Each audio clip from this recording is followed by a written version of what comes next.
Yeah, I have serious concerns when I hear the statements to defund the police.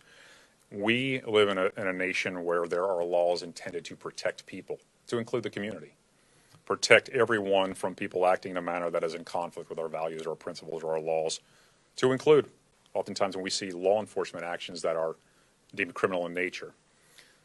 Yet we still have to have men and women who are willing to do this job to keep a community safe, because there are bad people out there, there are violent people, and there are laws that need to be enforced. And when you talk about suicide by cop, these are the unfortunate, unique circumstances where maybe someone who is not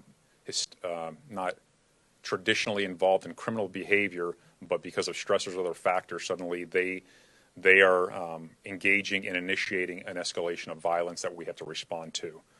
But if you truly want to see law enforcement represent the greatest values and principles of what we stand for when done right, by defunding, you will take away resources, training, and support services necessary to help men and women in this profession be better, be stable, be mentally well.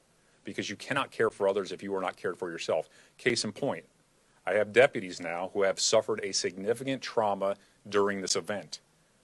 If I have less dollars, that means I can't have a program in place to check and care for them to ensure that they can return to service in a healthy capacity.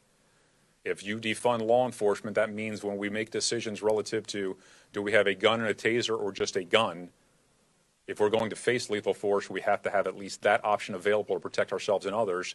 Now you're limiting other options that could be non-lethal.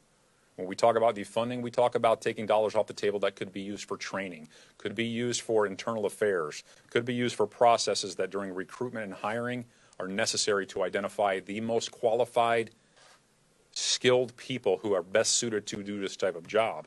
So I've been working for the past year on identifying a way that instead of talking about defunding police, we make a determination on how we truly recruit, hire, train, supervise, and then hold accountable the people within our community who are best suited to do this job every day. And the majority of those folks are in this organization.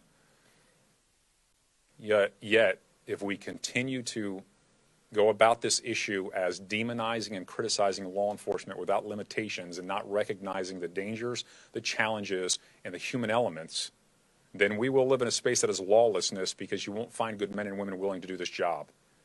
And that changes the entire dynamic of who we are as a nation.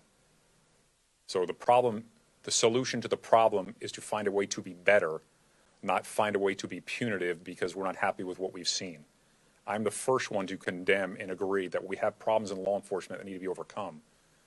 But law enforcement as a profession and in its majority is not the problem, it's more about the solution. We just cannot tolerate racial injustice, implicit bias, explicit bias, racist policing. We can't tolerate those things, and we cannot tolerate abuse by law enforcement. But don't ever underestimate the balance in the two, that there's violence out there that's inherent, and we are the ones that have to go out there and engage it and try to mitigate it.